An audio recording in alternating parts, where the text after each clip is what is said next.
Hello viewers, আজ আমি class 7-এর ভূগোলের প্রথম অধ্যায় অর্থাৎ পৃথিবীর পরিক্রমণ চ্যাপ্টারটা ভালো করে তোমাদেরকে পড়াবো। তো তোমরা কিন্তু আর দেরি না করে বইটা খুলে আমার সামনে বসো এবং আমার ভিডিওটা চলাকালীন তোমরা কিন্তু পড়াটা দেখো, ঠিক আছে? তাহলে দেখবে পড়াটা খুব ভালোভাবে তোমরা সবাই বুঝে যাবে। দেখো, পড়তে তো কম বেশি সবাই পারো, কিন্তু পড়া যদি না বুঝতে পারো পড়াটা তো না পড়ার সমান দাঁড়ায়, কি তাই তো? তাহলে সবাইকে কি করতে হবে? পড়াটা ভালো করে বুঝে নিতে হবে। তো চলো শুরু করছি। দেখো, পৃথিবীর পরিক্রমণ কথাটার মানে কি? পৃথিবীর পরিক্রমণ কথাটার মানে হচ্ছে সূর্যকে একবার প্রদক্ষিণ করা, তাকেই বলছে পৃথিবীর পরিক্রমণ। মানেটা কি? পৃথিবী তোমরা জানো তো, পৃথিবী নিজে চারিদিকে ঘোরে, নিজের অক্ষের চারিদিকে ঘোরে বলেই তো দিন রাত্রি হয়। এই যে সকাল হচ্ছে, আবার সকাল পার করে দুপুর হচ্ছে, দুপুরের পর বিকেল হচ্ছে, বিকেল গড়িয়ে সন্ধ্যে নামছে, রাত হচ্ছে, আবার সকাল হচ্ছে। তাহলে এটা হচ্ছে কেন? পৃথিবী ঘুরছে বলেই। এটা তো তোমরা তো জানো যে পৃথিবী নিজের অক্ষের চারিদিকে ঘোরে বা পাক খায়, তাই তো? সেটার জন্য কি হয় না, দিন রাত্রি হয়।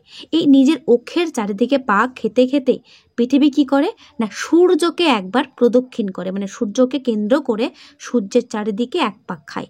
এই যে সূর্যের চারিদিকে যে এক পাক খাচ্ছে সেটাকেই বলছে পৃথিবীর পরিক্রমণ। বোঝা গেল? এটা বলতে গেলে এক লাইনের উত্তর হলো। তো এই সূর্যকে প্রদক্ষিণ করলে আমাদের কি হয়? কি আর হয়? বছর হয়, 1 বছর হয়ে যায়। মানে সূর্যকে পুরোপুরি প্রদক্ষিণ করতে 1 বছর লাগে, ঠিক আছে? 365 দিন। ওকে, তো চলো দেখে নাও। এই প্রথম পাতাটার মধ্যে যেগুলো দেওয়া রয়েছে সেগুলো তোমরা নিজেরাই বাড়িতে রিডিং পড়তে পারবে। মেন যে জিনিসগুলো তোমাদের পড়তে হবে সেগুলো আমি হাইলাইট করে রেখেছি। দেখো, এখানে কালো যে বল কালার পয়েন্ট করা আছে, বলছে আসলে সব বস্তুই পরস্পরকে কি করে, আকর্ষণ করে বা নিজের দিকে টানে। এটা হলো মহাকর্ষ।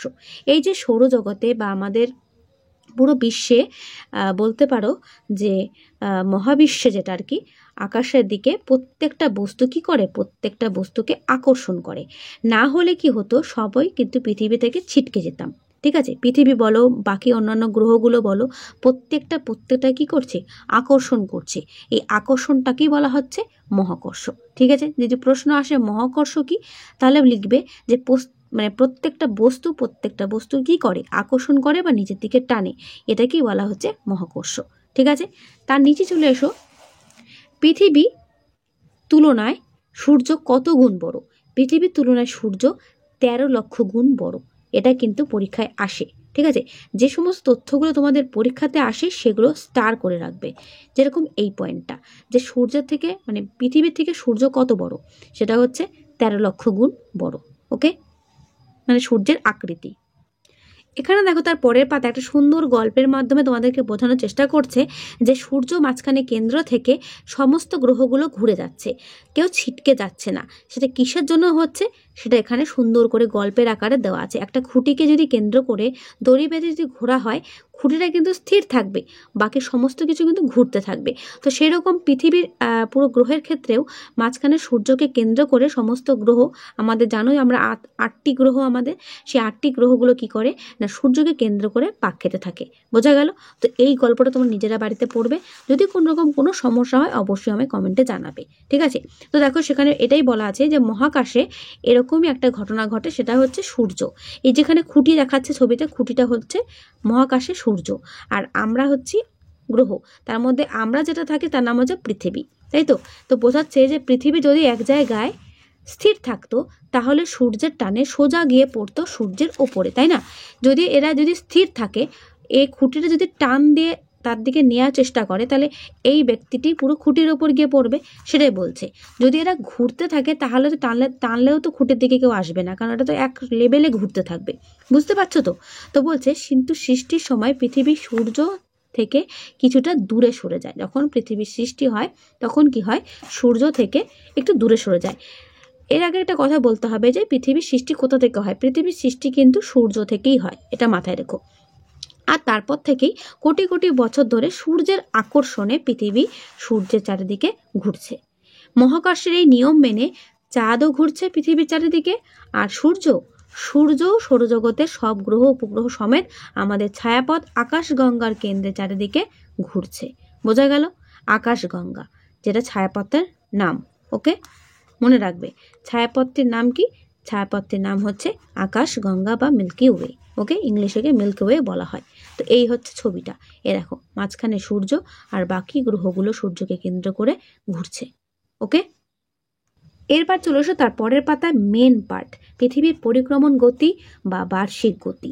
Very very important. দেখো, পরিক্রমণ গতির অপর নাম বার্ষিক গতি কেন, এই প্রশ্ন যদি পরীক্ষাতে দেয় তাহলে তোমাদের কিন্তু এই একই উত্তর লিখতে হবে।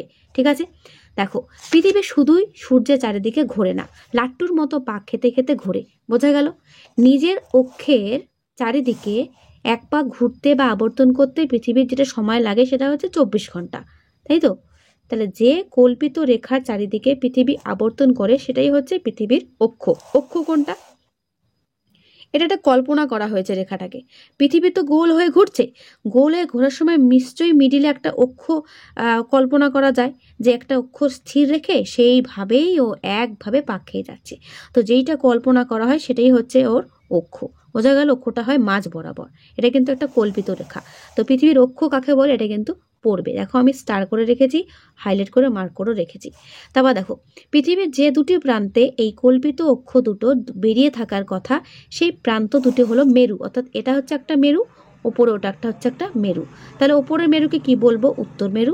নিচের মেরুকে কি বলবো? দক্ষিণ মেরু। ঠিক আছে, ছবির যখন তোমরা দেখবে, ছবির ডান দিকটা হচ্ছে পূর্ব দিক, বা দিকটা হচ্ছে পশ্চিম, ওপরটা হচ্ছে উত্তর, নিচেরটা হচ্ছে দক্ষিণ। বোঝা গেল? এই দিকগুলো মনে রাখবে। তাও বলছে, আর এই দুই মেরুবিন্দু থেকে সমান দূরে পৃথিবীর মাঝ বরাবর একটা রেখা অঙ্কন করা হয়। এই পৃথিবীর ঠিক মাঝ বরাবর এই রেখাটার নাম হচ্ছে নিরক্ষবৃত্ত বা বিষুবরেখা। ঠিক আছে, এটা আমরা আরো ডিটেলসে পরে জানবো যে নিরক্ষরেখা বা বিষুবরেখা কি। তো আমাদের দেশ রয়েছে এই নিরক্ষরেখার ঠিক ওপরে, অর্থাৎ এই পোর্শনে। ঠিক আছে, আমাদের দেশ রয়েছে নিরক্ষবৃত্ত বা উত্তর মেরুর অঞ্চলে, অর্থাৎ উত্তর গোলার্ধে। ওকে, ব্যাস এটুকু জাস্ট একবার রিডিং পড়বে। এখানে ইম্পর্টেন্ট তথ্য হলো এটাই, যে পৃথিবীর অক্ষ কি এবং প্রান্ত মেরু কি। ঠিক আছে, অক্ষ কি আর মেরু কি। ওকে, তো যেটা বলছিলাম, তো পৃথিবী নিজের অক্ষের চারিদিকে পাক খেতে খেতে নিজের আবর্তন করতে করতে একটা উপবৃত্তাকার কক্ষপথে, অর্থাৎ সূর্যকে যখন প্রদক্ষিণ করে একটা উপবৃত্তাকার কক্ষপথ তৈরি হয়, সেই কক্ষপথ তৈরি করে পশ্চিম থেকে পূর্ব দিকে, ট্রিপল স্টার, পৃথিবী কিন্তু পশ্চিম থেকে পূর্ব দিকে ঘোরে। কখনোই লিখবে না যে পূর্ব থেকে পশ্চিম দিকে ঘোরে, তাহলে কিন্তু কাটা হয়ে যাবে। এটাও পরীক্ষাতে প্রশ্ন দেয়, পৃথিবী কোন দিক থেকে কোন দিকে ঘোরে। পৃথিবী কিন্তু পশ্চিম দিক থেকে পূর্ব দিকে ঘোরে। ওকে, তো ঘড়ির কাঁটার বিপরীত দিকে এরকমভাবে ঘোরে। তো সেইভাবে ঘুরতে ঘুরতে একটা নির্দিষ্ট সময়, অর্থাৎ 365 দিন সময় লেগে যায়। সেই সময় নিয়ে কি করে না, সূর্যের চারিদিকে ঘোরে বা পরিক্রমণ করে। এটাই হচ্ছে পৃথিবীর পরিক্রমণ গতি।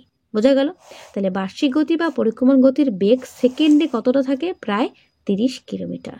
ওকে, ব্যাস এটাই হচ্ছে ইম্পর্টেন্ট তথ্য, যে পরিক্রমণ গতি কি, বার্ষিক গতি কি।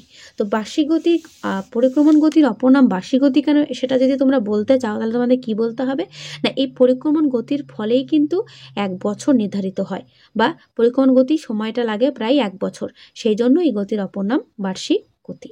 ওকে, মানে পরিক্রমণ গতির সংজ্ঞাটা লেখার পর তোমরা এই লাইনটা লিখে দেবে, তাহলে উত্তরটা দাঁড়িয়ে যাবে। ওকে, নেক্সট দেখো রয়েছে তার নিচের দিকে মুক্তিবেগ। এই মুক্তিবেগটা কি?